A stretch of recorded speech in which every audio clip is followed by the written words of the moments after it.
Več uporabnikov storitve prevoza z aplikacijo Uber se je na nas obrnilo zaradi slabe izkušnje. Med drugim opozarjajo na nepreglednost cen. Aplikacija namreč ob povpraševanju za prevoz za zahtevano pot pokaže več morebitnih cen, vendar se nemalokrat zgodi, da je končna cena višja.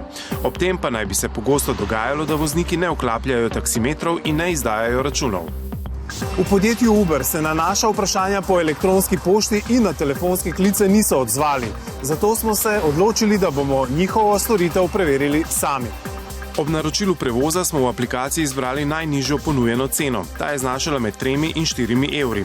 Avtomobil je bil ustrezno označen in ob začetku vožnje je voznik vklopil taksimeter. Toda ob koncu vožnje so se opozorila gledalcev izkazala za resnična, saj je bila vožnja dražja, kot nam je sprva ponujala aplikacija. Cena je bila višja za 50%.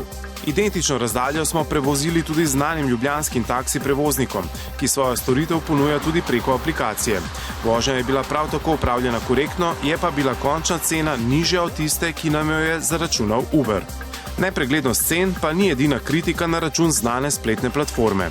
Interesna združenja taksistov so bila že pred prihodom Uberja na naš trg kritična do politike, ki je pred leti Uberju in podobnim platformam celo skušala prilagoditi zakonodajo. Danes očitki taksistov letijo predvsem na račun Gospodarske zbornice Slovenije in Obrtno-podjetniške zbornice Slovenije, ki po njihovem mnenju brez spoštovanja predpisanih pogojev izdajata licence za opravljanje avtotaksi prevozov.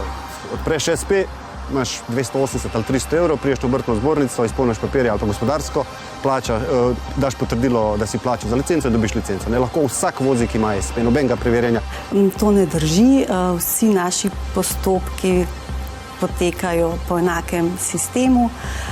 Neki očitki so bili, ampak na stvari, ki se ne tičejo licenc. Sindikat taksistov je sicer pred časom Gospodarsko zbornico obtožil, da promovira podjetje Uber. Vsak, ki je imel podjetje, pa je pisal kaj GZS-ju, ko je dobil povratni mail z odgovorom ali pa trenutno odsoten ali pa z odgovorom, bi bilo spoti reklama, ne pridobi licenco za Uber. Zdaj ti plačaš 280-300 evrov in imaš licenco. A so kdaj reklamirali tudi kakšno drugo taksi? Nikoli.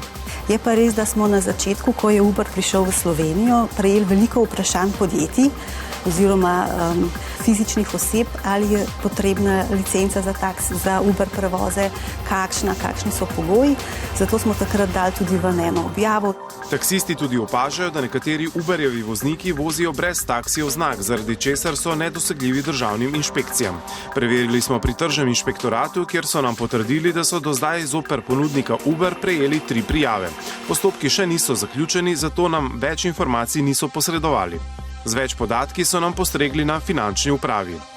Smo izvedli na tem območju Ljubljanskem nad vsemi taksisti 62 nadzorov. Med njimi so tudi tisti, ki so dosegali dohodke preko platforme Uber in ugotovili smo kar številne nepravilnosti, tako z področja neizdajanja računov, davčnega nepotrjevanja računov, nepravilnosti v zvezi z DDV-jem, potem konec koncev tudi glede zaposlovanja in pa dela na črno.